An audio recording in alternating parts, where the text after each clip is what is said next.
All right, welcome back to MOTORAMATHON. This is the internet's first and #1 podcast dedicated to breaking down the movie Motorama 1 minute at a time. And you are joining us on bonus episode number 5. We are going to be talking about a new album, a musical album, a jazz album, a trumpet album, a bass album, written and produced by a cast member of Motorama. That's right. We actually do have a way to connect this back to our actual topic. And so we're going to be talking about Flea's new album, HONORA. And so joining me as always, oh wait, I should introduce myself. You know who it is. It's Frankie Campisano. I am your host and Motorama enthusiast. Joining me as always, my friend and yours, Dr. Steve Autore. What's up, Doc? Hello. Oh my God. That's a many fleas. Many fleas. Yeah, Collage. whole circus of fleas. Well, when I looked up flea collage, I got a lot of different stuff. Okay. Can you name them all? Stuff. I got some bug stuff, but I successfully got... No, I can't. I easily can't name them all. Not at all. Are any of those fleas from Motorama? I don't even think they are. I don't think they are. I don't think there's anyone from Motoramathon or Motorama. Beautiful. Donnie Thornberry was the one that underrated. Surprised me. I think it's covered by my name, but no, it's not. I love Donnie. We've talked about the wild. I can't believe we have talked about the wild thornberries before. We didn't even bring up. I didn't even realize until now. I think I've known and like forget a lot. Flea's an interesting guy. Let's talk about, okay, when were you first aware of Flea?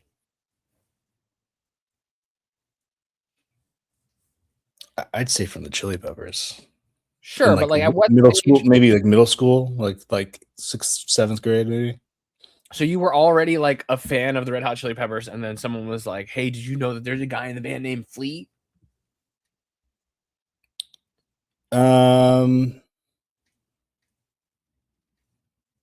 I think I learned about him when I was like,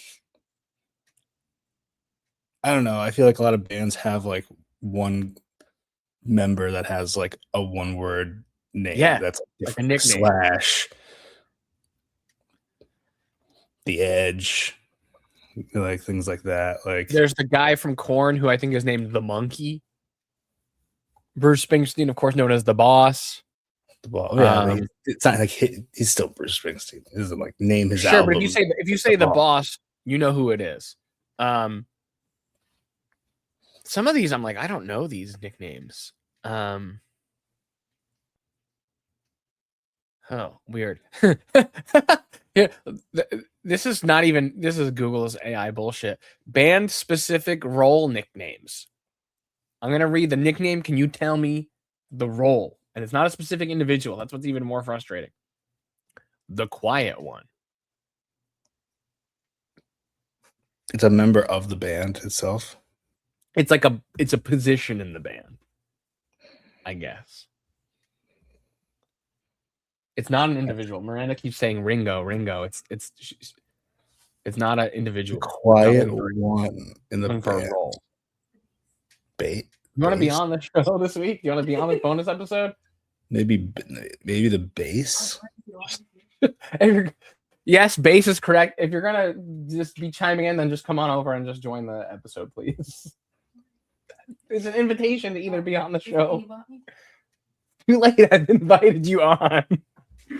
All right, we have another guest joining us to talk about Flea's album. Although I guess you did hear it. It was playing in the house. So bass was right. Bass was right. It says common nickname for bassists / reserved members. Yeah, it's like I don't think there are a lot of famous bassists. You got Sting. Oh, another one-name guy. Keanu.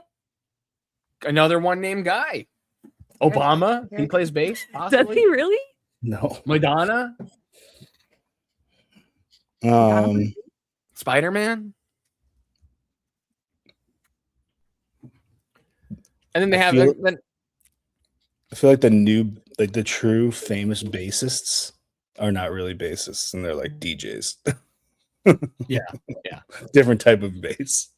Here is Also, I wanted to mention the King Elvis the King, of course. nickname.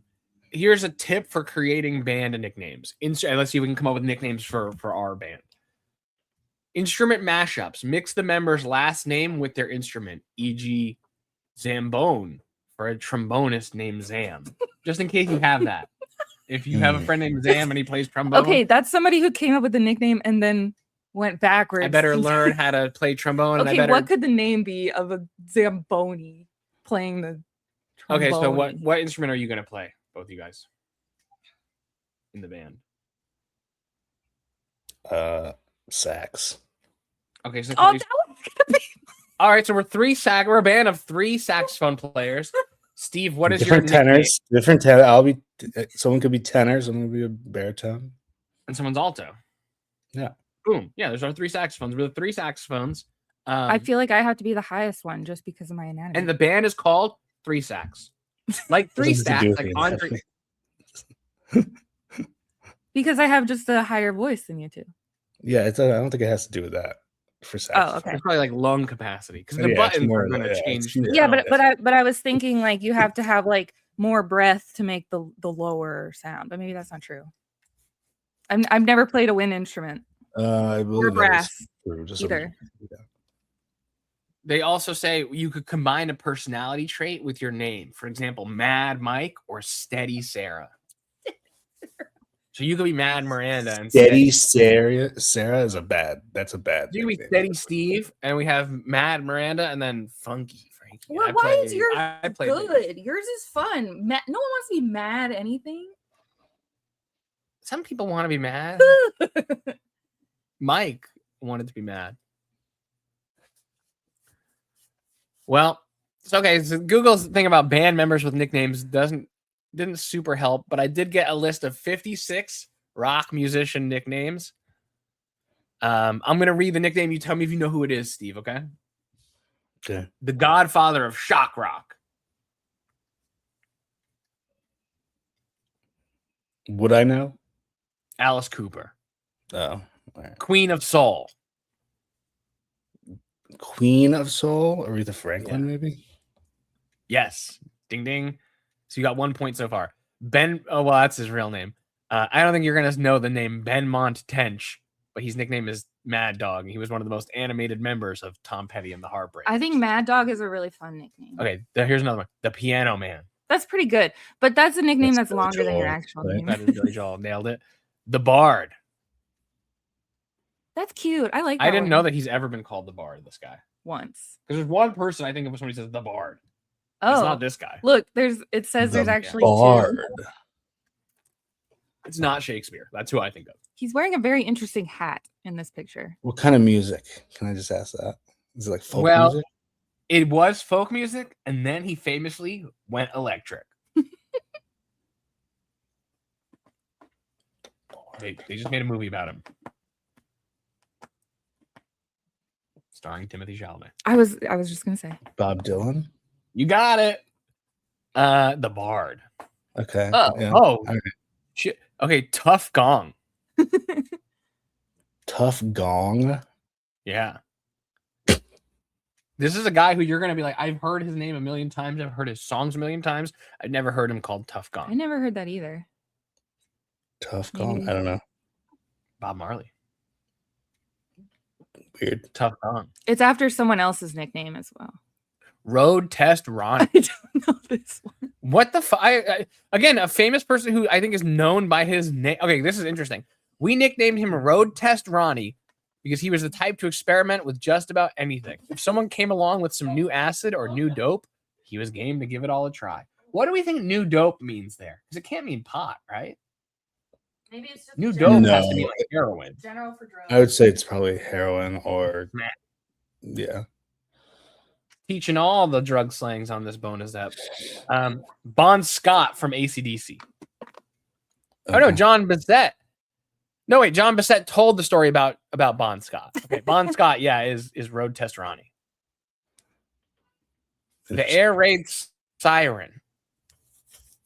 Interesting. It was a bad nickname. I have no Bruce idea. Dickinson. Bruce Dickinson from Iron Maiden. Bruce Dickinson, who you might know best as the character that Chris Walken plays in the Cowbell sketch. It came from someone writing a letter saying that he sounded like that. The Boss, we talked about him. Fish. With Some of these are like, we're not going to know these. Can you No. name a single member of the band? Yes. No. No. So then you're not going to land on Chris Squire, aka Fish. Wait, you also have to share why, because it's very random. I also quote, this is a quote from Chris Squire, Fish himself. Bill Bruford somehow started that off. And it was also, I think, because one day when we were in Norway, we were sharing a room and I was having a long shower and the water leaked under the door into the corridor in this rather bad plumbing situation they had in this Norwegian hotel. Fish. The big man, that's the saxophone player in Bruce Springsteen's band. Every fucking guy in the E Street Band has a nickname. Too many E Street bands. Okay, here's one. Diamond Dave. You should know this one.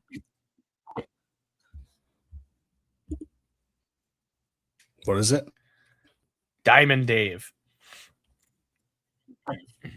Simon Dave. That's the No, nickname. Diamond Dave. Like picture Moe's hardness scale. Now go to a Diamond 10. Dave. Diamond Dave, yeah. Diamond Dave. Okay. One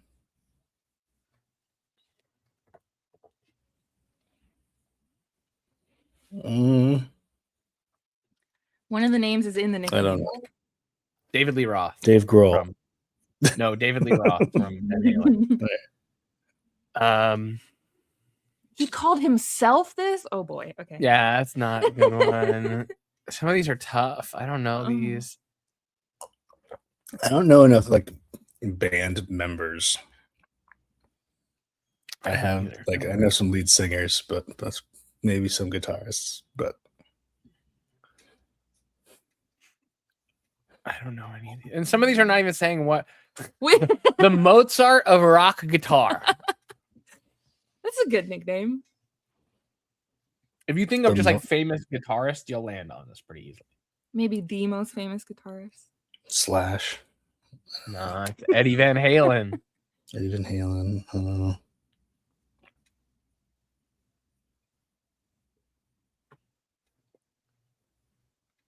The hardest working man in show business. I mean, that's a good nickname, but also like that's not really the nickname. He's also you he has want. so many nicknames. He's also known as Godfather of Soul, Mr. That's a better Dynamite, nickname. Mr. Dynamite, and Soul Brother number 1. Soul Brother number 1. Is Godfather of Souls James Brown? Hell yeah, that's all. Those are all one guy. James Brown has all those nicknames. That's good. Those are good. As Chris France famously says in Stop Making Sense, he still is the Godfather of Soul, y'all. I agree. The Killer. Whoa. This is a nuts story for this nickname. The Killer idea. is Jerry Lee Lewis. Okay. Nickname that he got because in a schoolroom fight, he attempted to choke a grown man with his own necktie. In a schoolroom fight. That's nuts. Was he a school kid at this time? Maybe. I assume. Okay. The Lizard King. Oh, he gave himself this nickname. Gave himself this nickname. Say it one more time. The Lizard King. Lizard King. I'm glad I don't have to answer these because I would not know. I don't know. I have no fucking clue. Jim Morrison, who also gave himself the nickname Mr. Mojo Rising, which is an anagram of Jim Morrison, That's which is funny. pretty cool. Mr. Mojo Rising. Okay, this is one you might be able to guess. The Man in Black.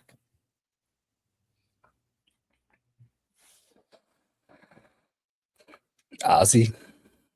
No, Johnny Cash, man. He only ever wore black. Which I guess he needed to explain at some point. I feel like that's a pretty Yeah, normal. he said people always started asking me why I was wearing black, and I've just always done it. I never really answered anybody. So he made the song "Man in Black." to be I'm like, sorry, "Hey, but that seems just like if you don't know how to dress, you just wear a black suit. Like that's a pretty normal, yeah." basic thing to wear. Oh, do this one. Okay, Prince of He'd wear Motown. black. He'd wear black on black. He'd wear black shirt, black. Black on But black. that's just like slick style, I think. I don't think that needs to be like addressed. But whatever. Okay, the Prince of Motown.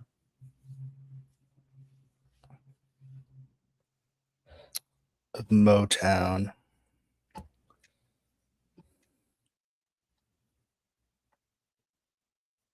He was part of Motown Records. If that helps.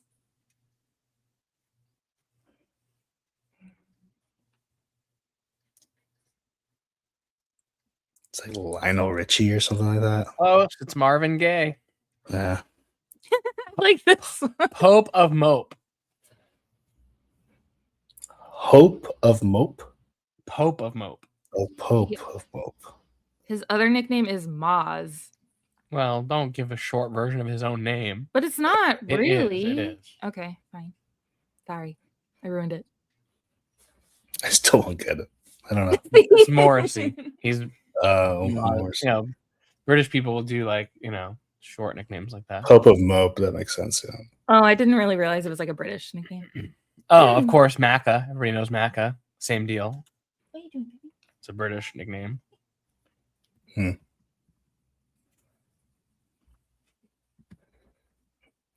You don't know? No. Paul McCartney. They call him Oh. Macca. It's, again, in Britain, they really do like. He says in Liverpool specifically, they abbreviate everything. I kind of feel like British people give artists lesbian nicknames. Like I feel like those would be good butch nicknames. Yeah. Maz and The purple one. The Lizard. yeah, The purple one. Liz. This one's easy. Yeah, this should be really fucking easy. What is it? Purple. The purple one. The most purple artist you know. Prince? Yeah. You did it. Okay, Magic Dick. You'll never guess this one. Magic Dick. Richard Solwitz, best known for playing harmonica with the J. Geils Band. These are starting to get even more. We haven't had a single woman on here, have we? It's too obscure. No. Yeah, I'm kind of looking to see if there's anybody else that you might even be able to guess. Oh, there's All right, one. all right. Queen of rock and roll. A lady. Deal. Queen of Rock and Roll, Janis Joplin. No, but you're on the right track. Yeah, it even says different women have been called this. Tina Turner. Nah. I wouldn't call that rock and roll, but yeah. Yeah, it's like it's an amorphous thing. But we're gathered here today to talk about Flea and Flea's album, HONORA. Also, I think this goes against your general idea that adding the to anything makes it better. The Flea. Yeah, I think The the Flea would Flea. be great. The No, I Flea. think the Flea is worse than Flea. No, that sounds like that's like that comic book movie thing. The Yeah, Tick. yeah, You the think it sounds like Tick. the Tick. With a But I think if they tick. called him the Flea, I'd be like, okay, yeah, and he's in the band. You got John Frusciante, you've got Anthony Kiedis, you've got the Flea. Did they ever call him the Flea? Maybe this is dating myself, but I immediately think of the Flea from A Bug's Life when he's like in charge of the circus. Do they ever call him? Oh, well, the Flea actually makes me think of.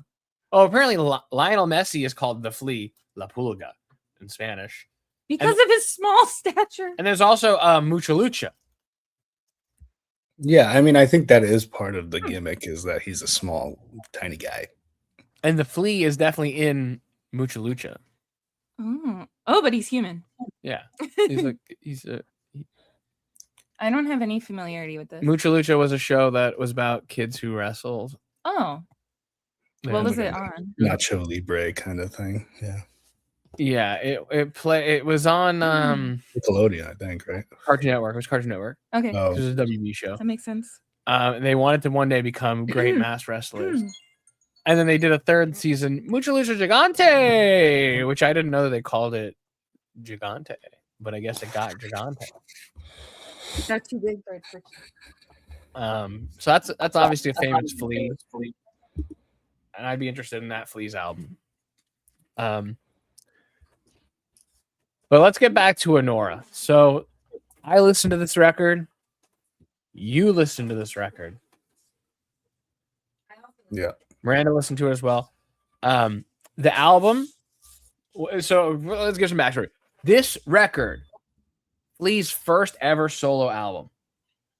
Flea's never done a solo album before. He's done his solo EP, Cool. which I listened to. Did you listen to that EP? Did you go back to the old solo No. Flea? I did. I went back to the old solo Flea and I liked it. But I did fuck with this album. It is named after Flea's great-great-grandmother, and it was inspired by her difficulties with poverty in Ireland and her immigration to Australia. And the album cover is a 1960s era photo of Flea's mother-in-law, Shaheen Badian, in Iran. Wow. So that's cool. I like both of that. I like album named after his great-great-grandma. I like that it's his mother-in-law on the cover art. Album has been generally well received. Positive scores from Pitchfork, Metacritic, Clash, Line of Best Fit. We got a good stack of creatives on this album. Want to just go track by track and talk about it? Yeah, we can do that. I've got notes and thoughts. So first, the album opens with the minute-long Golden Wing Ship. Really just an intro. What did you think of Golden Wing Ship? Well, things like that, I'm giving a spoiler alert, but like things like that made it feel. Well, let me just preface the whole thing by saying, Yeah, like, jump in. I wouldn't say I'm like a jazz lover all the time. I'd probably like it more live, but I liked Okay. this album a lot because it didn't feel necessarily like a jazz album. Certain songs felt jazzier than others.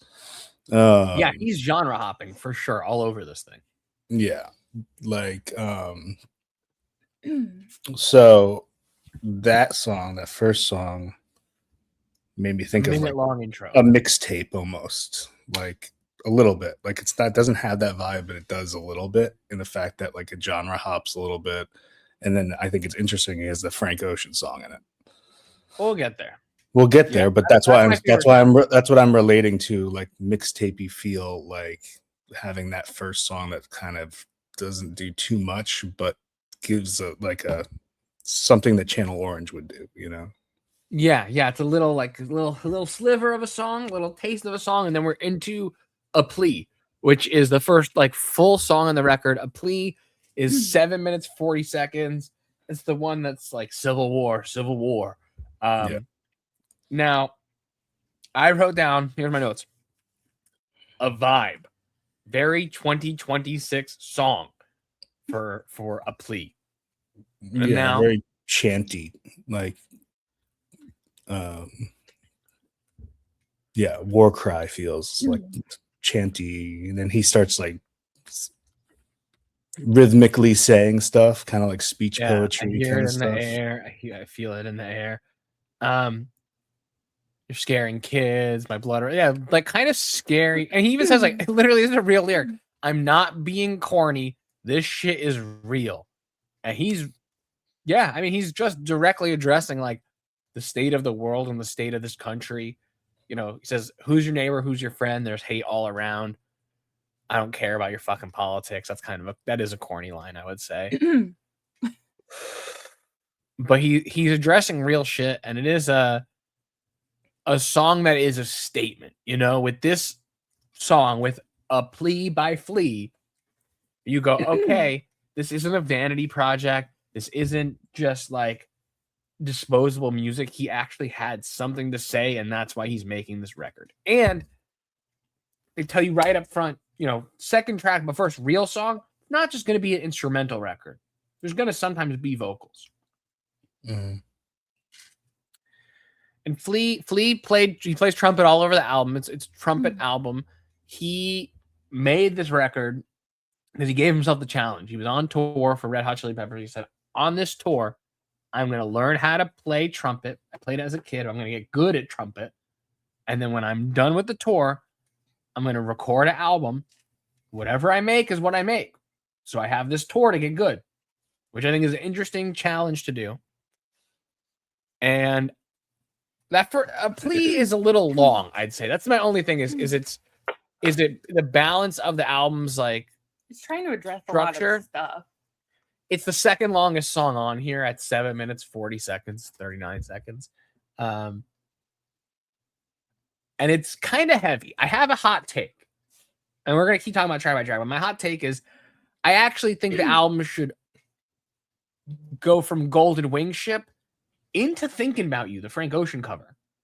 Because those, I mean, I get why he's ending the album with those 3 tracks, but I think I threw it on this morning when I went to go get coffee. I threw on From Thinking About You, and I did Thinking About You, Willow Weep for Me, and Free As I Want to Be. And I was like, fuck yeah, this is like a good morning album, you know, to start things off for my day. But those are the covers. Well, I think Not Free As I Want to Be. the I don't know. It's just like the way he mapped out the because I kind of like that it starts with a bang. It goes big ease, middle, jazzy middle, sexy middle. Even there's like one song that's like real like sexy, and then it gets back at the end. It's kind of like a book cover. Because I feel like the last song really resembles that first song, or second, technically second song. Totally, I agree. Those two feel the most like have their cousins, you know, to each other somehow. Yeah.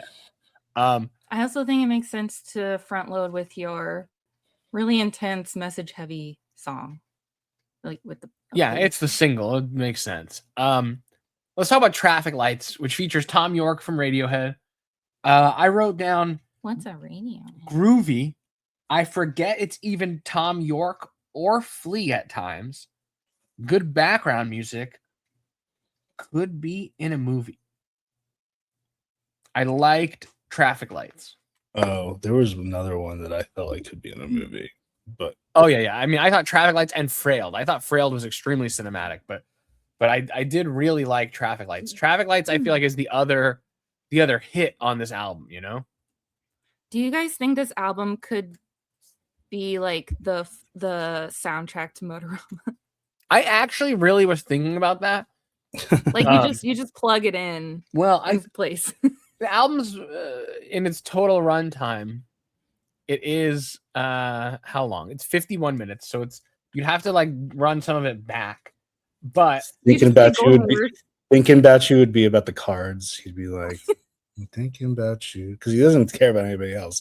So no, and when he has about the cards, and when he has the dream of Dream Girl, Drew Barrymore. I've been thinking about gas. Thinking about cards. MOTORAMA. I mean, I think you just put Golden Wing Ship into any moment. Every single minute of the movie has Golden Wing Ship over it. No, I'm just saying anywhere you need music that didn't fill in with the rest of the album, you just put Golden Wing Ship in there. But so I really did enjoy Traffic Lights. I thought Traffic Lights was like a good single.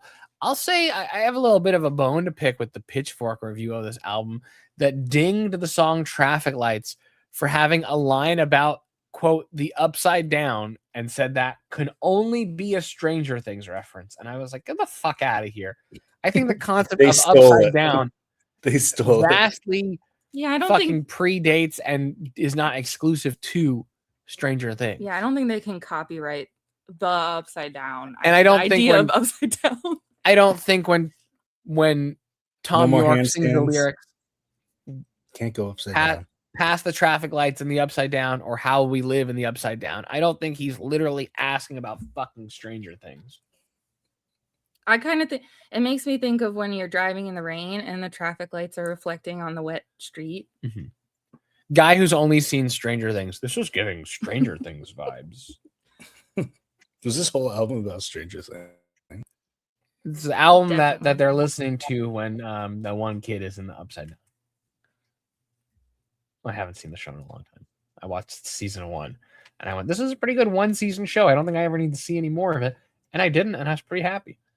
After Barbara got 8, I was over it. Rip to Barbara. I think it's the first episode. So after Traffic Lights, we've got Frailed. Frailed is a fucking 11-minute jam session. I think this is the possibly the really sexy one. I don't know if that's what you were thinking.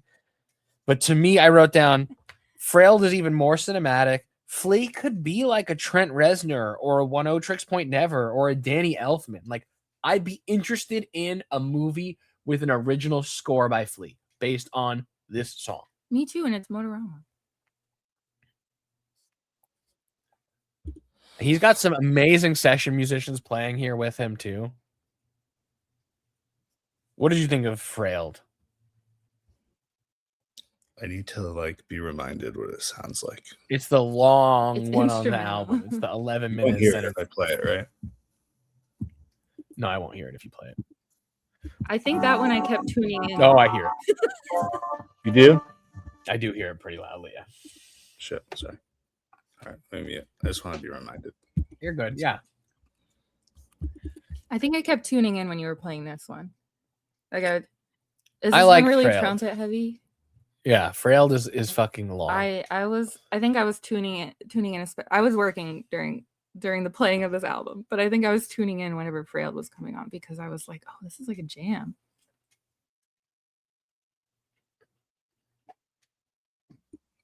Yeah, that's the one I was talking about. But this one has the trumpet more than the saxophone. I think the next song is the one that I like a lot. That has the saxophone more heavy. Yeah. But this one has the trumpet focus. And that's Flea on the trumpet. Oh yeah, that's Flea on the trumpet. Which I'm very impressed if he just was. I guess you have a lot of time on tour, in between shows, but that's pretty impressive that he got that good just on tour.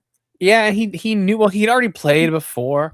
Sure, but learning as a kid and then having to relearn as an adult, different. Flea is doing vocals, bass, and trumpet, and then he's got the producer Josh Johnson is doing saxophone, keyboards, and then the backing band includes guitarist Jeff Parker, bassist Anna Butters, drummer D'Anthony Parks, as well as contributions from other band members, including Ricky Washington on the flute, who is Kamasi Washington's dad. So that's pretty fucking cool. Funny. No.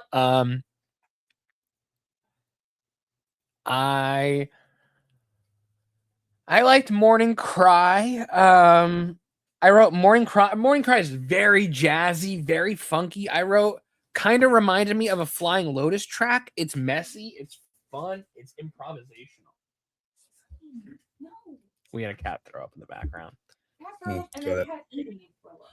Yeah. So I liked Morning Cry. I kind of was not expecting to like it, and in my notes, I couldn't remember it at first just off of the title.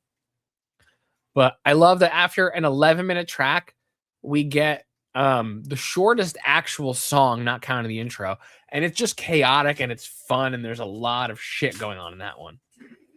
I feel like that one, the one that Morning Cry, is the most jazzy on the album. Yes, yeah. That's the really most notice to me. Something I'd hear from Michael's jazz band in high school. Like everyone's having fun and playing big parts. Yeah. Yeah. Everyone gets their moment kind of thing. Mm-hmm. And now we get to, but we've covered almost all of the originals, really. Unless there's one more cover. Is there another cover? Wichita Lineman, I think. Yeah, but oh no, because Traffic Lights is an original too. Okay. So now we get into the cover section of the album with Maggot Brain doing a cover of that famous solo. Honestly, I was surprised that this Parliament Funkadelic cover ends up being this Most chill breather moment on the album.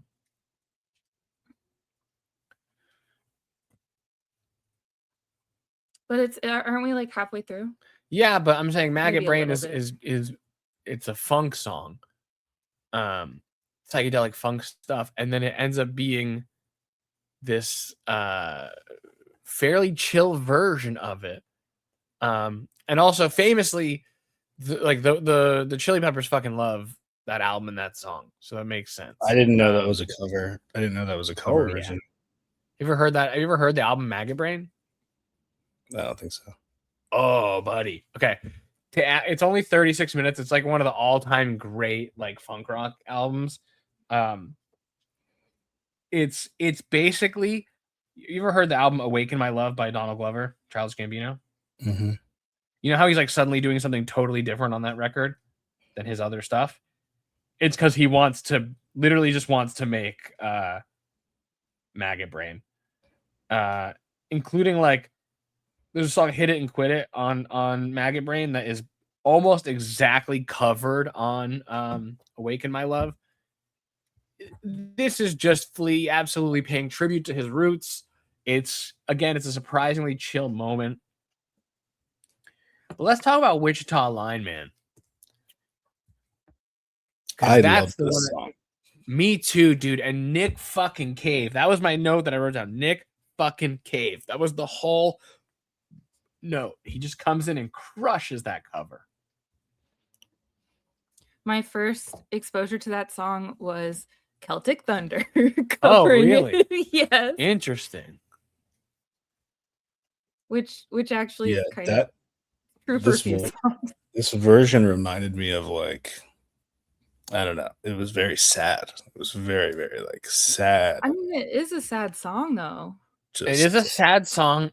I kind of think of a guy just like stuck, like he's on like a telephone wire and he's like stuck up. When I hear the song, it's just like a guy and he's just stuck up on the line and he's just singing because he's sad to be working up there. Well, one thing that like I really like, Nick Cave has unfortunately had a tough go of it the past fucking 15 years, if not longer. And he emotes so well on the track. You feel that pain.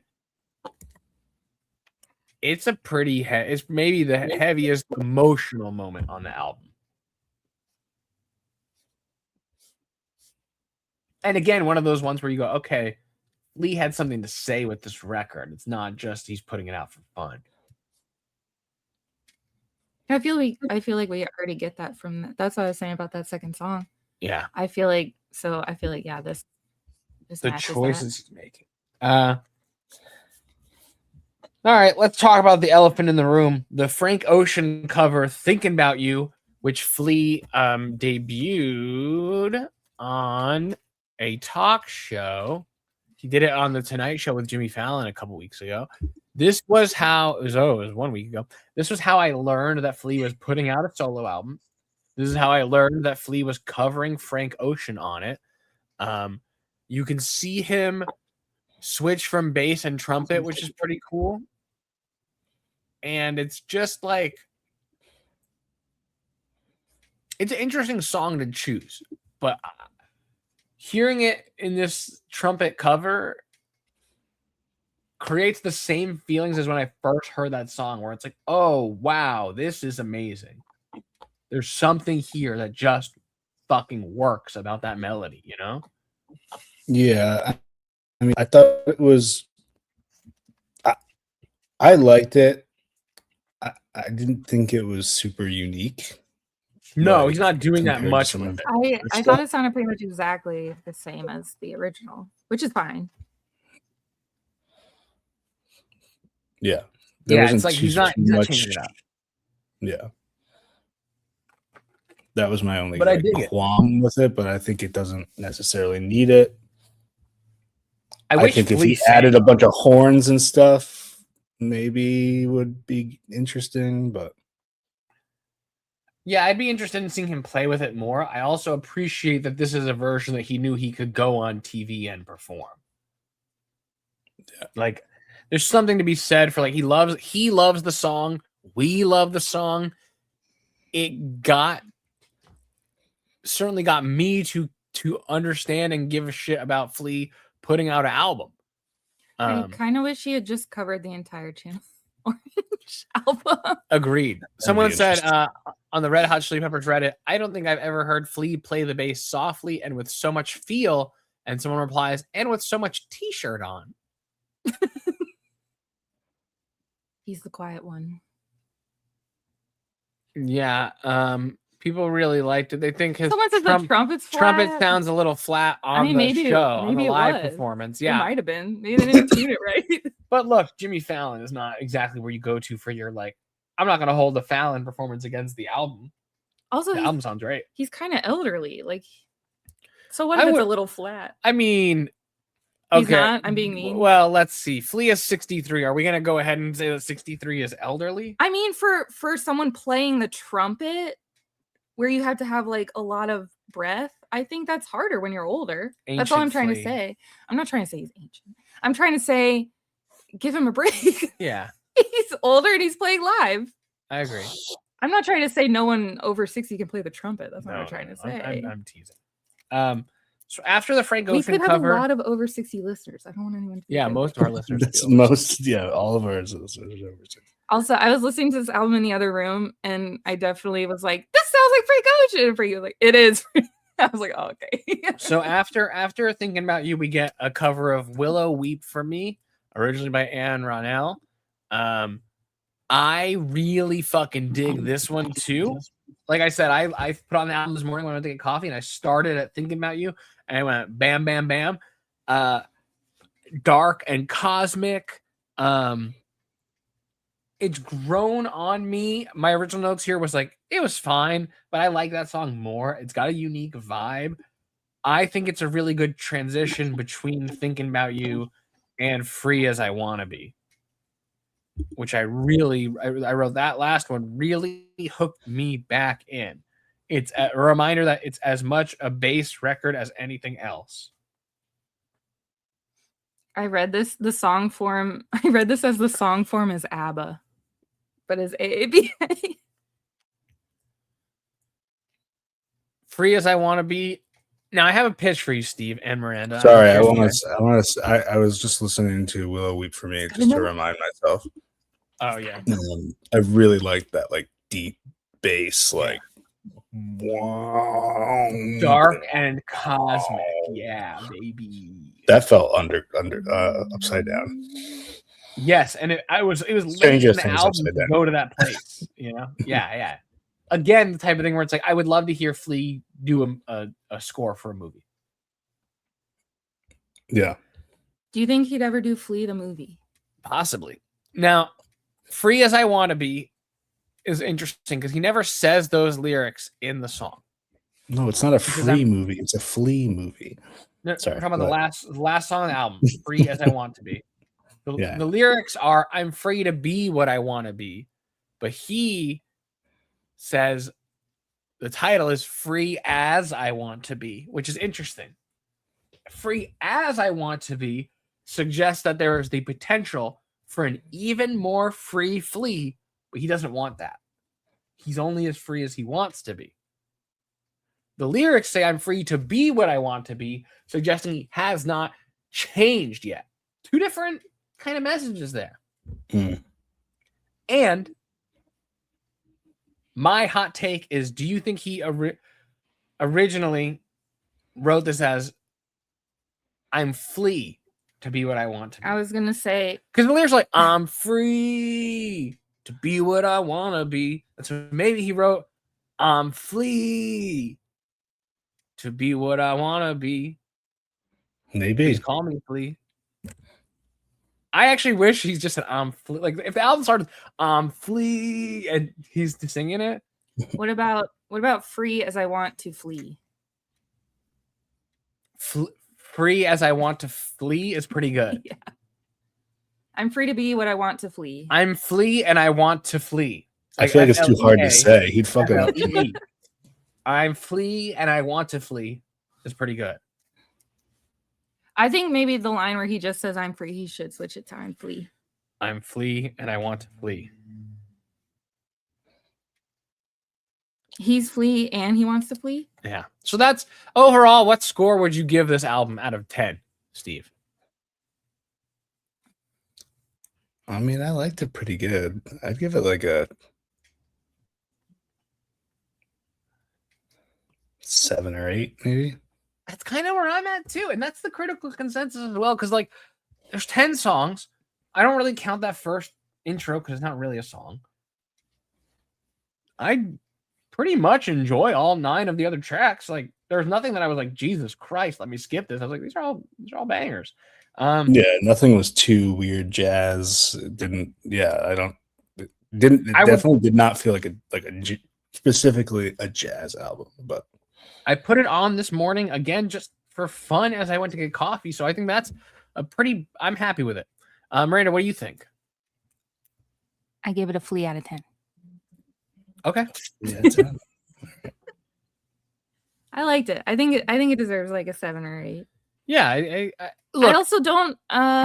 Maybe this is just I like a jazz record. I'm into jazz. I used to drive to the YMCA in high school. I worked at the Y as a lifeguard, and so sometimes I'd have to be there at like 5 a.m. and one of the radio channels was smooth jazz. So as I was driving to work in the mornings when I was like half asleep driving, I would put on smooth jazz to like wake up and drive to work. So I have a good, like, it makes you feel chill and good. May 6th. Oh, sold out. Flea's playing LA, but he saw his whole tour fully sold out.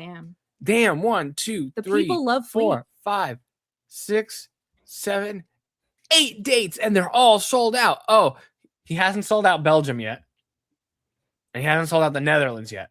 So there's 12 dates. You want to go to? We could go to Belgium, or we could go to the Netherlands. It's the only way to see Flea.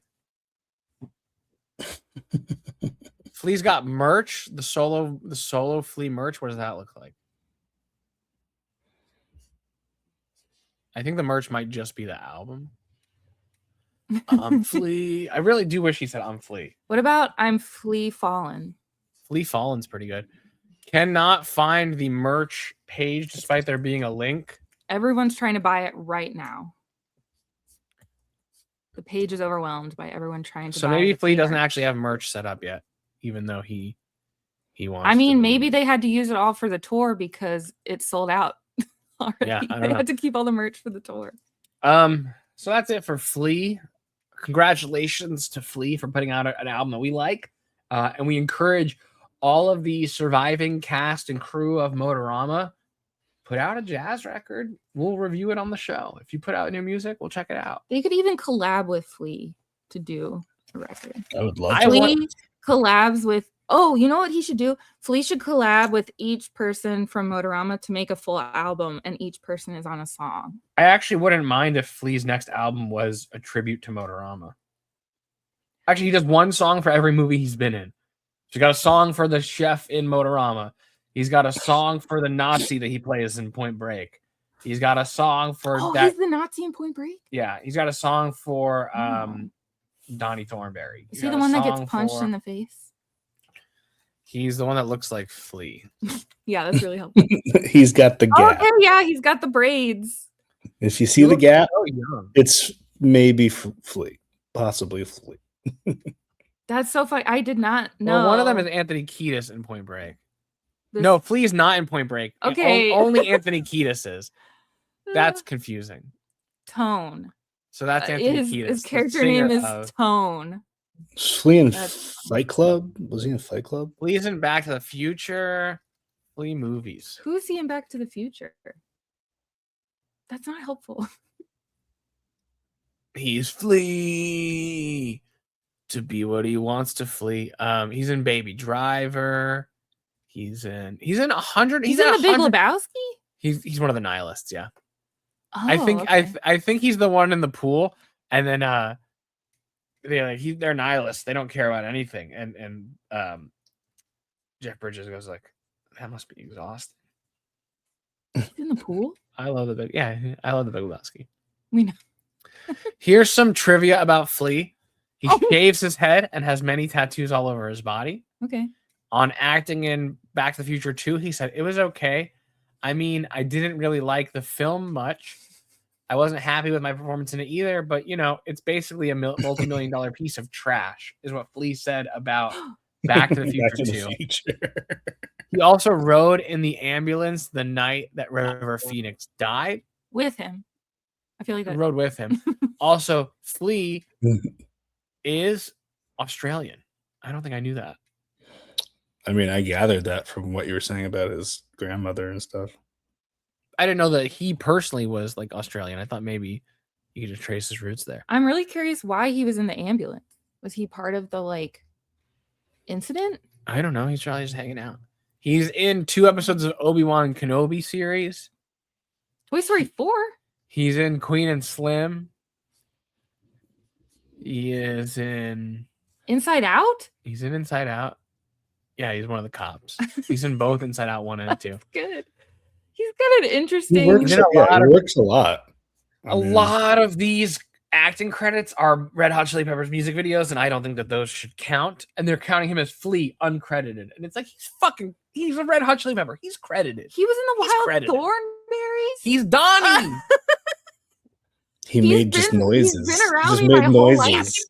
That's Flea. He's been around my whole life, and I didn't even know. Flea is responsible for more autistic vocal stems than he has any idea, because as Donnie Thornberry, he's going, and people like me do that forever. Oh, why did I think Donnie was the monkey? No, that is Darwin. He's the one that eats like worms and stuff. Yeah, he's the Psycho? wild boy that they find. Yeah. Different psycho. The Simpsons? Oh, probably as himself. As himself, of course. He's in a lot of Motorama. things as himself. Motorama. He's not a chef. He's bus boy in Motorama. Is his credit. Motorama, by the way, at 6.3 out of 10 on IMDb. That's pretty good. It's decent, considering how many people have seen the movie. Let's check on Motorama's letterbox rating. Have we gotten to that 3.5 yet? That's what we're trying to get to. It's one of the big goals. It's a good way to break your glasses. Yeah, it seems like he's gonna bite the glasses every time. Not quite. Still 3.4. Weighted average of 3.42 based on 2,481 ratings. I guess it's fair. We can get this to 3.5. I believe it can happen. I have some Motorama news to talk about, actually, Steve. Oh, yeah. There was an announcement that the film Vampire's Kiss, written by Joseph Minion, starring Nicolas Cage, will be getting a 4K re-release. So that now means of films written by Mr. Joseph Minion, Vampire's Kiss and After Hours have both received 4K re-releases. Means our hope of Motorama getting a 4K release or even just a Blu-ray release doesn't feel that outlandish. It feels like maybe it could happen. Can I share some Vampire's Kiss trivia? Sure. Apparently, okay, so I only watched it once and I never want to watch it again because I find a certain scene very difficult to watch. But apparently, so there's a part where I think he eats a cockroach, right? Yep.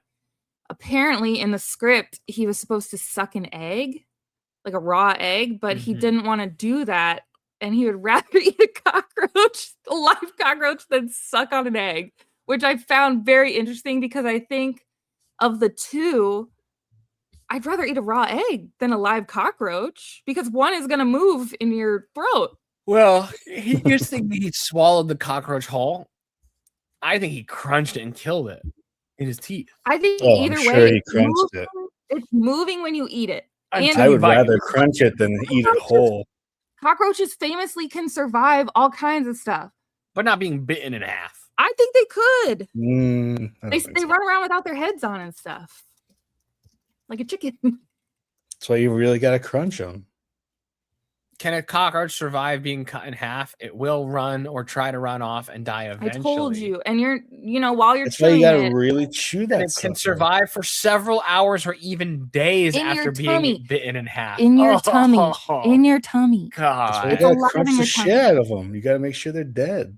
Even if you chomp them, I think they can still alive because look, They have contain cells that are cells still that are alive. still alive. So like their legs will still Oh. be moving, the body still be moving. Can you look up the egg? No. The egg versus the cockroach. I wanna hear more about this. But no, from the movie. Egg versus cockroach. It's like one of those like. That's right. That is battle exactly what I videos. googled. Yep.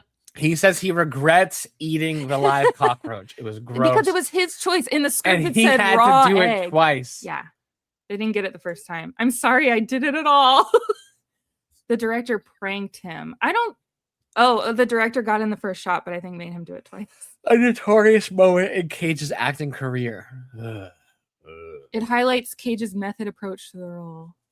Yeah, I think what do you guys think? Frankie, would you rather eat a live cockroach or eat a raw egg? Look, I think if it gives you that, he says, I'll never do that again. I'm sorry I did it at all. I'll never do it again. But Watch our bug-free interview. it may have helped his career. So I'm sure.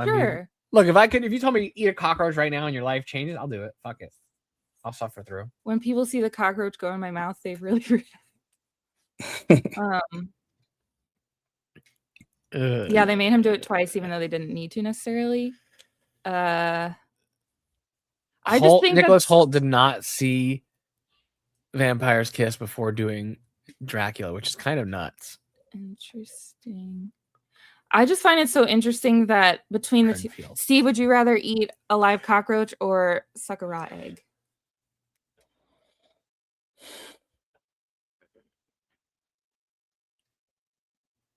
He eats real bugs in Renfield. I mean, He said he never did it again. But not roaches. I think I'd rather do the egg, but I don't think I have a problem doing the cockroach. Oh, Holt ate the bugs. Interesting. I'm like a Fear Factor guy. I like that kind of shit. To do it to yourself? You like I feel like I could do a lot of that stuff. Oh, interesting. The cockroaches that Nick Holt eats in Renfield are made of caramel, which I've heard is a great way to do it because you end that with that like the long stickiness of it. It looks like guts. And then he had crickets that were salt and vinegar or barbecue smoky flavored. I mean, crickets are a delicious snack in certain places. Yeah, and he ate potato bugs. I feel like of the bugs, I feel like cricket, I could maybe eat that. The rest of the bugs, I don't really want to eat. Nick Cage goes on in this interview to say that if we could get over eating bugs, it would end world hunger. I'm sure people. He's kind of right. I think people already do in places. Oh yeah, no, it would. Yeah, like in Thailand and Zimbabwe. Steve, would you eat a scorpion? If we ate ants and shit like that, like we could totally be.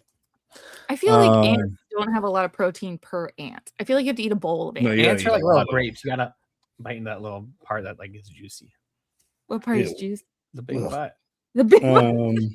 The great butt.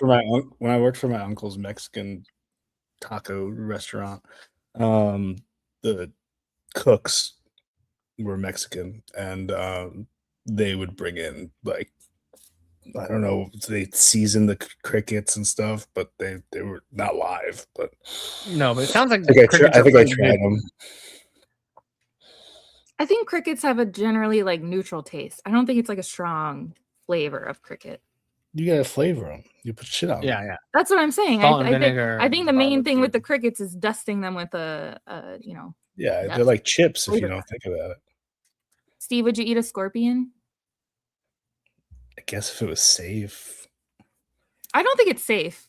What if it says I'll you. sting you if you don't eat me? And you don't get any money. You don't get any money for eating. I would just eat up until the stinger. Just because you want to eat it. Up until the stinger? I guess no, it doesn't count if you don't eat the stinger. He's not going to sting you as you eat him. He's going to sting you if you don't eat him. And he can talk to tell you this. Can scorpions stay alive after being chopped? I don't think so. You didn't think so about cockroaches either. No, they're not alive. They just still have living cells as they're dying. Let's time for a little segment we call Motorama News. Steve, remember the last time we've done this segment in the show? No. It's been months and months and months. When So here's did how we the do car Motorama show News. thing. I Google Motorama and then I press news. Oh, 20 hours ago. Holy fuck. 20 hours ago. Motorama 2026. I think this is the car. Southern Ontario's the car Modified show? Association. It is the car show. It's back. Ken Mercer from the Southern Ontario Modified Association Pro 4 joins to talk about Motorama, and that's a video. It's presented by about the eBay expo. Motors. All right. We love eBay Motors. So nothing really happening there. GM's Motorama Marvels will open an exhibit in the Gilmore Car Museum. 2026 Toronto Motorama offers stunning variety of customs. Wow. So remember, we have our hot rods, our low riders, our dirty dogs. Right. Quote, whether you're into more modern tuned sport compacts and JDM Exotica, or hot rods and styles spanning decades, or gasp, even unmodified classic muscle cars, the show had it all. The Rust Bros, remember Mike Hall of the Rust Bros, Dave Kindig from Bitchin' Rides, Nice. who drives the Riddler. Oh, no, Wow. the Riddler. He took home the Riddler, which I guess is an award. They have, okay, hold on. Speaking of the Detroit Autorama's Riddler, it was the cars in this building that were vying for Motorama's Best in Show award, known officially as the Motorama Grand Champion Award, but also dubbed the Chalice Cup, named after renowned Oshawa car enthusiast Gary Chalice. And for 2026, the prize was up to $7,500. I have a suggestion. Yeah. You know how you want to increase the viewing of this movie? What if you went to one of these Motoramas with one of those TV on the cart, like They showed people Motorama. yeah, like you used to have in school, and then you just put it on there, and then you like push it Just around. roll around Yeah. with it. Yeah, you roll it around the event, and you see like if people are interested in it. You know, it's got like everything they love. I feel like maybe it could work. At the very end of the rear building lies Motorama's quote, mayhem in the back room. We love mayhem in the back You room. know what happens in there. Where the quote bombs, rat rods, and traditional hot rods hang out. Traditional.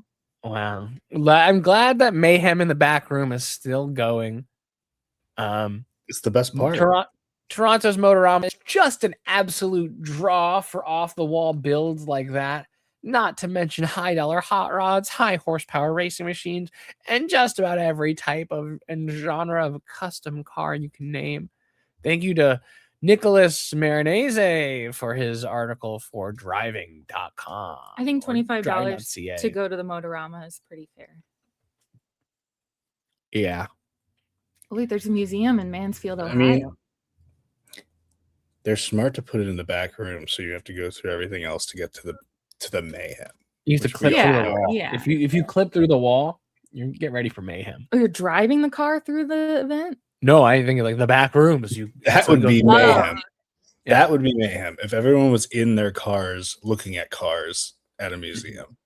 The cars make it special. Okay, I'm gonna Google Motorama movie and we'll do news. Okay, last year they did a Motorama movie fest in Detroit. Cool cars and cool car movies. Not that much news on Motorama movie, but I'm trying to see if do we make it onto the front page yet of Motorama movie. No. What if I Google Motorama movie pod? Boom! There we are. All right, cool. In the AI. Yeah, the AI overview. knows us. It's Get great. out of the AI overview. Wowie zowie.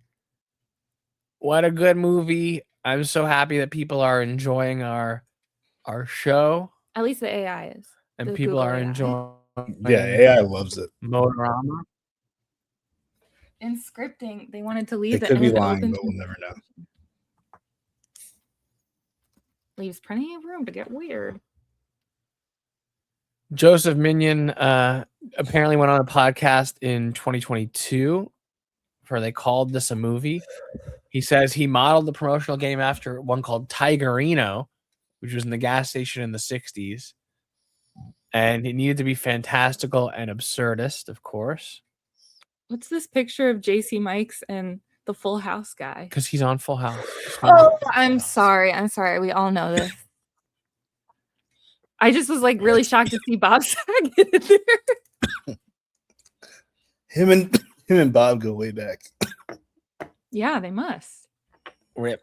Also, we've been watching Twin Peaks, so I've now seen the Squirrel Man. Jack Nance, yeah, pretty heavily in Twin Peaks. And I kept seeing Jack Nance. I was like, where have I heard this name before? Also, he's wearing like an umpire vest while he's killing those squirrels. Yeah, he's got a interesting. Okay. So because the cinematographer, Joseph Yako, he has a music video background. So he brought in Flea and Martha Quinn and Meatloaf. That's how he got those guys. Did we know the guy from The Police did the soundtrack? Yes, we knew that. Yeah, Andy Summers. That's cool. Okay. Yeah, we've got a great oh wow, apparently okay. The Mary Warrenov and Sandy Barron's characters, the kidnapping husband and wife, they're apparently a twisted funhouse mirror reflection of their characters from Eating Raoul. So that's interesting. That is a piece I would not have gotten. Eating Raoul. Now I need to go watch Eating Raoul. And wow, crazy. It says there aren't many children in Motorama, but I feel like there kind of are. There's kind of like an unreasonable amount of children for what it is. They pop. And they're all teen. Wow. Okay. This article argues that Gus is unlikable, and that's one of the movie's flaws. I think Gus is extremely likable and compelling. I think even if he's not, even if you don't like him, you do pity him because in the beginning he's running away from such a bad situation.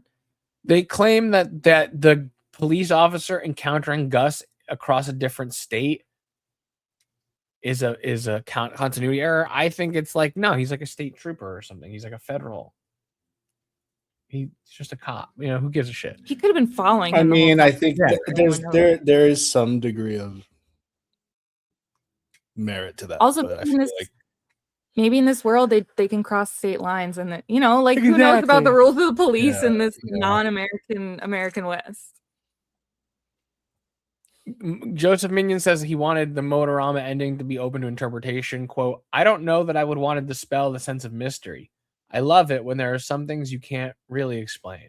Quote, I don't even really understand it. That explains says the hazy ending was his intended destination for Gus all along, and that he sought, quote, some wacky kind of penetration of another dimension, one way or the other. That would be a little confusing. Wow. It is a little confusing at the end, so achieved. Yeah.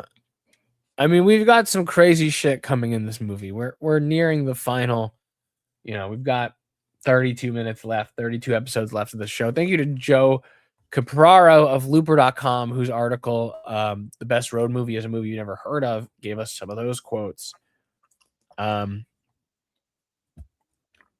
I don't know, man. I'm happy with this movie. I'm happy with how things are going. Would love to talk to Joseph Minion. Would love to talk to Donald Borchers. Would love to talk to Jordan Christopher Michael. I'm interested. Let me look up Joseph Yako, the cinematographer. What's he up to? He's still working. Let's check his IMDb Pro. Well, it said mostly music videos, right? I can see his I can email his agent, so I'll email his agent. Done 7 movies and 19 music videos. Oh, maybe it says music 19. It has a new thing supposedly coming out next year. So Joseph Yako, he's still working. All right. Come on to promote your next project. Here he is on LinkedIn. I'm going to send him a connect. He likes boating. He's based in Maine. I like boating. I love it. Boatorama. He's got like a big sailboat as his cover. Damn. Oh, I can't add him yet. You reached your weekly I've limit. reached my weekly limit of LinkedIn connections. See, this is as I do every Monday. And so, all right, Joseph Yako, I'm gonna email. Let's do it like we always do. We're going to write the email live on the show. Okay. Tell him we're really excited about From the Ashes. Can't wait. Nice Hog Productions. Boom. Boom. Podcast interview request for Joseph Yako. I'm not going to say his agent's name. I'm going to say, hi, agent. I'm actually writing the name in the email. I'm not going to say it on the show. His agent's name is Agent. Hi, agent. Mr. Agent. Secret agent. Hi, agent. I am the producer and co-host of MOTORAMATHON. Call her a special podcast agent. dedicated to breaking down the Classic movie Motorama. breaking down 1991's Motorama 1 minute at a time. I think I can safely lay claim to being this movie's number one fan. What if special agent I would considers love herself the number one? to interview your client, Joseph Yako, who was Motorama's director of photography. If Joseph is available and interested, happy to work with his schedule to Find some time. find time to chat. I'm really curious Thank you. the cinematography of this movie.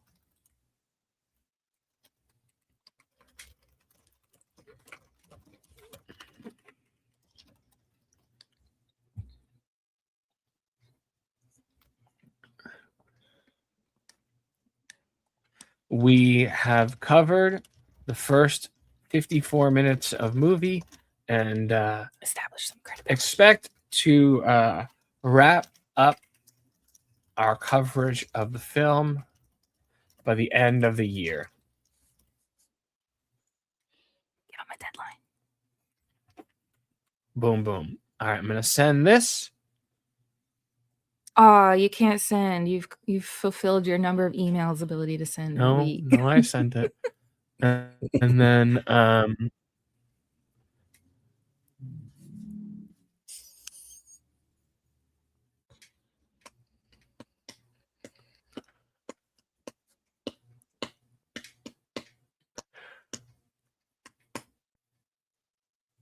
why is this not showing up under this other one?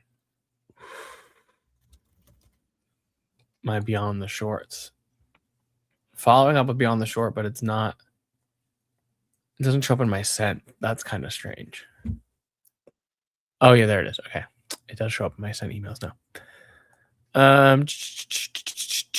Now should we follow with JC Mikes? Sure. Because he's interested in Just doing a bit of admin on the show. just doing a bit of trying to book the big guest. He's watching us right now. We can speak to him. Checking this one out. Hey, Jordan, we love you. We are a big fan of the movie. We can't wait to talk to you. He said have some time in April, so I'll follow up. It's now April. Hey, Jordan. Hope you had a great week. Let us know if there's a date time this month that works to connect. We would love to have you on the show to talk all things Motorama. Best, Frankie and Steve. And me. I'm in there in spirit. Yeah. Boom. Frankie and Steve and guest. Sent. Special agent guest. Actually, and we can do this while we're doing it. We'll do the trifecta. I got a referral from a friend of mine who once has gotten dinner with writer Joseph Minion, who says, feel free to reach out. So we're going to reach out to him as well. Podcast interview request, Motoramathon. Hi, Joseph. Do you think Mr. Minion really hates the Minions? Probably. Or do you think he likes the Minions? He made the Minions. Will you ask him when he comes on if he likes the Minions? Yeah. And co-host.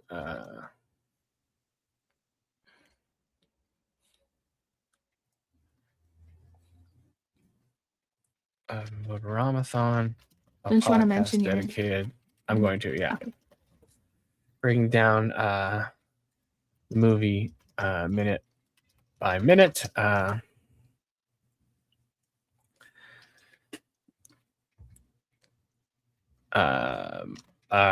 mutual friend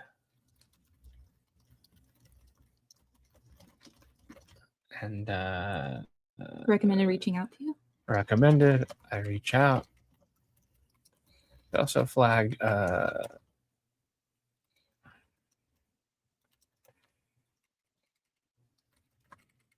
I shouldn't read that. Okay. Would love to invite you on the show to talk about this incredibly unique movie that I am sincerely so fond of.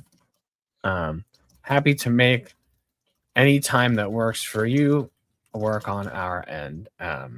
You didn't actually say Motorama, just so you know. Okay. Bringing down. Okay.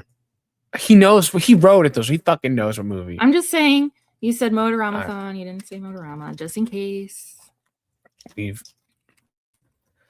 currently covered the first 54 minutes, and we're digging in to the meat of Act 3. I would love to invite you. I'd love to invite you on the show to talk about this incredibly unique movie, and I'm sincerely so fond of. Happy to make any time that works for you work on our end. Hope to hear from you soon. Frankie Campisano, Nice Hog Productions.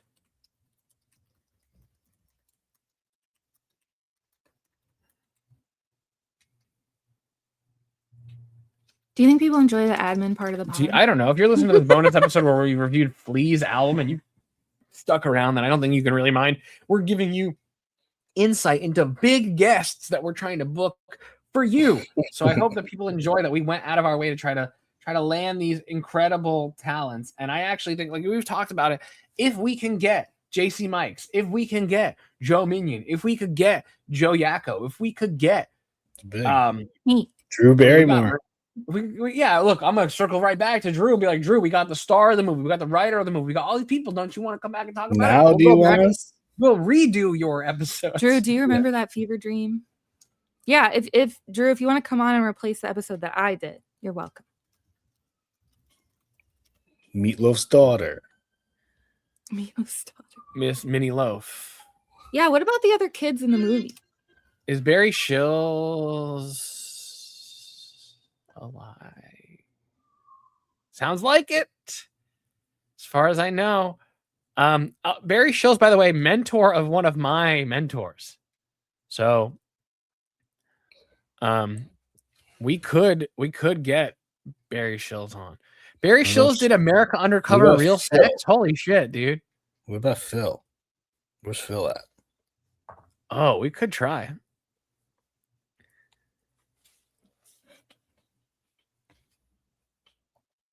All right, let's go to. I'm going to IMDb. I actually live research on the show. Live research into like, well, why didn't we try to get all these people from the very beginning? It's because people have gone. Mr. Shills has his personal phone number on IMDb Pro. I could text him to have him on. I'm going to email him as well. Here we go.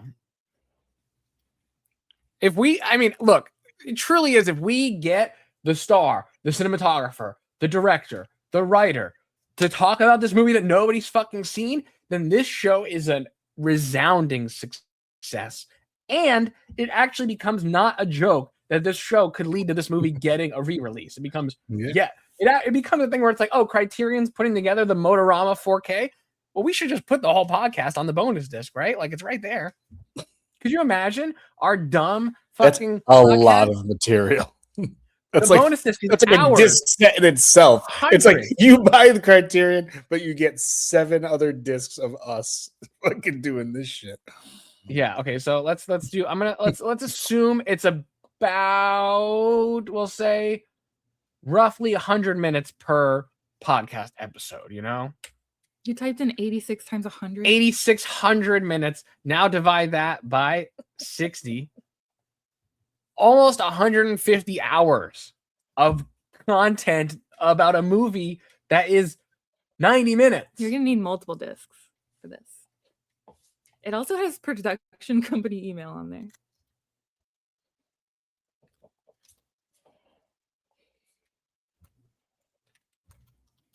Hello, Mr. Barry. Don't have the friend. Nope.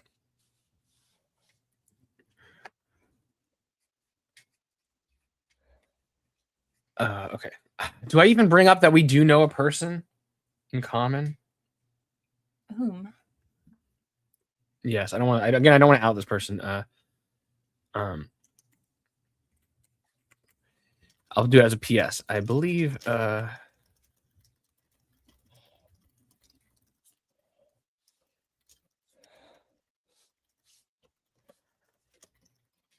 Oh. Interesting. All right.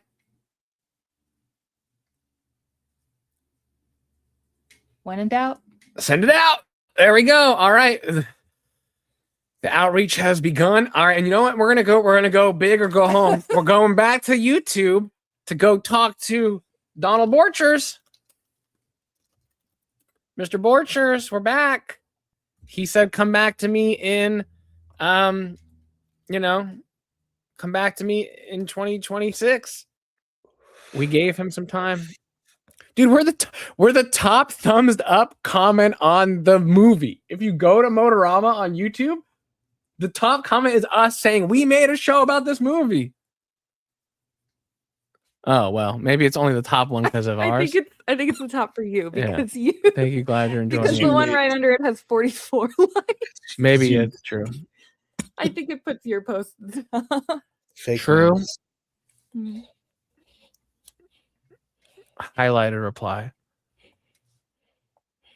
How do I find more notifications? Do I just have to scroll through?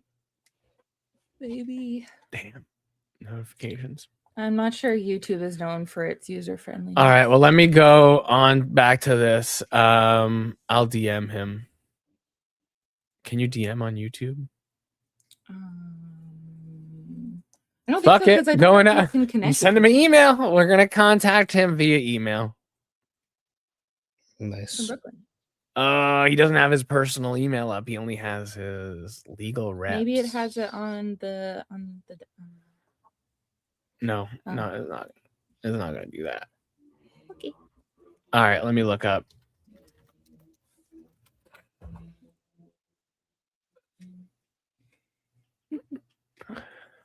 Protected.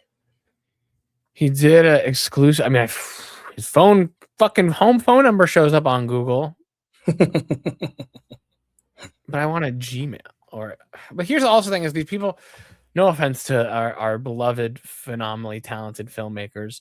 Some of them don't even use Gmail because they're on like Yahoo and they're on like AOL and they're on like Hotmail. Different chat. Donald P. Borchers papers. What are the Borchers papers? Oh, the papers. Collection. Oh yeah. Okay. Very possible that Motorama's script could be Think it's in there. this library collection. Yeah. At the Academy of Motion Pictures library, available by appointment only. Okay, so I could ask them, hey, do you guys have the script for Motorama in there? New email to the Academy of Motion Pictures. All right. Well, I guess I'm gonna just comment again and go, Mr. Borchers, we're almost done with the What up? movie. Let down your hair. Mr. Borchers, what's up?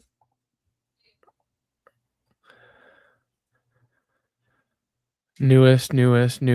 Oh, here it is. We love Motorama. That's us. Thank you. Glad you're enjoying it. Okay.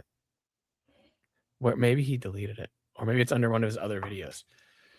I'm gonna see if he has other. Can't you see your comments, like your activity, maybe? Yeah, but I think it's on a different. It might be on a different video that we left the comment.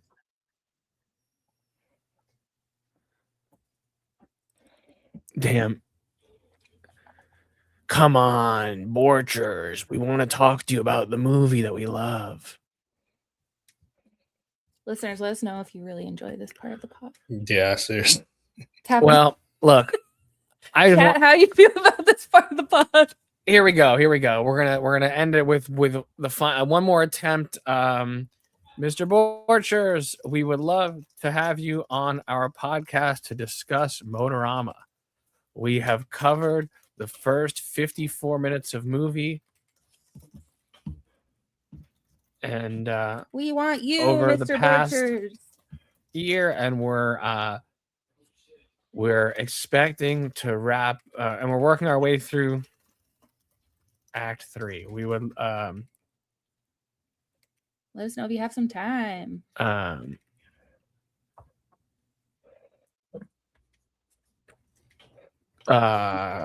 Listeners, you're getting this for free.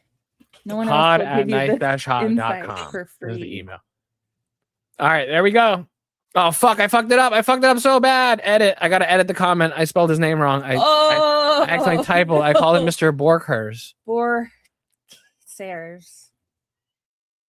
Share. All right, cool. We have reached out. Wow, somebody claiming that they saw it in theaters. Wow. Come here, baby. Wow. Yeah. Sure. I love seeing these comments of people who have seen the movie from when it came out. That's pretty cool. Wow. This is my fave movie just because of the feeling of freedom it has always been giving me since I was a kid in my beautiful Patagonia, Chile. 30 years later, I made my dream come true working at a petrol station in the Australian desert. Wow. There are a few people passing through, and they most of the time would ask me why I would live and stay in such a place. And yes, I wanted to feel like Gus in Motorama. Wow. I still dream about driving that area in the US. Those roadhouses in the movie still exist. Was it filmed in Australia? No, it was filmed in Utah, right? Yeah, Utah and Arizona. Okay. Wait a minute. But I think that's interesting that guy said that.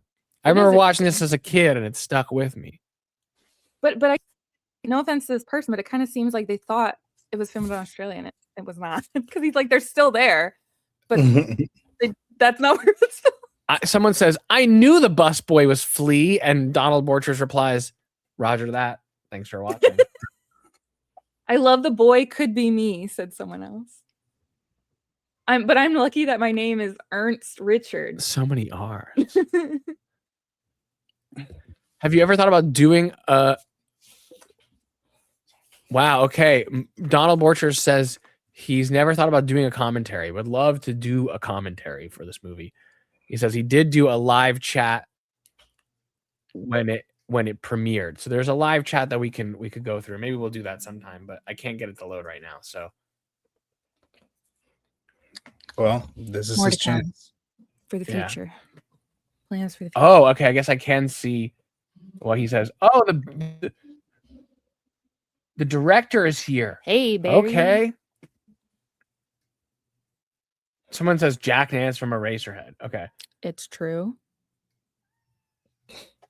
He appeared in 2 more productions. Who are you? Is that Flea? Yes. Flea attended the film's screening at Toronto International Film Festival. Why not?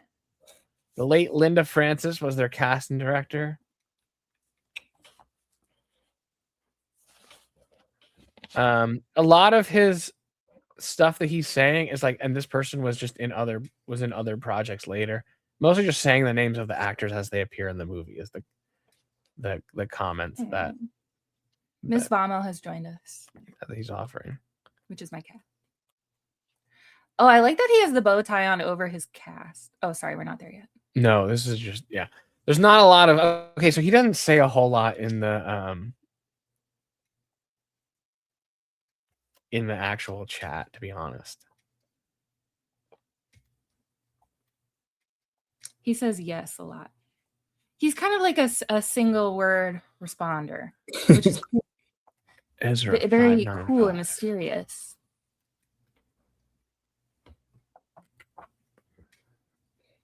Strange. Well, we'll see. We've put out the word. We're trying to get some great guests for you all some prestige as we guests. steer into the final chapters of Motorama. Thank you to Flea for putting out a great album. Thank you to everyone who worked on Motorama for making a movie that we have dedicated, when all is said and done, over 150 hours of our life to. From your lips and ears to the movie studios, we will make Motorama 2049. We want to do it.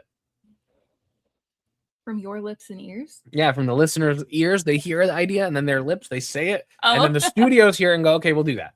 That's the chain of events. I thought it was your lips, their ears. My lips to their ears, to their lips to the studio's ears. Got It's a whole All telephone game going on.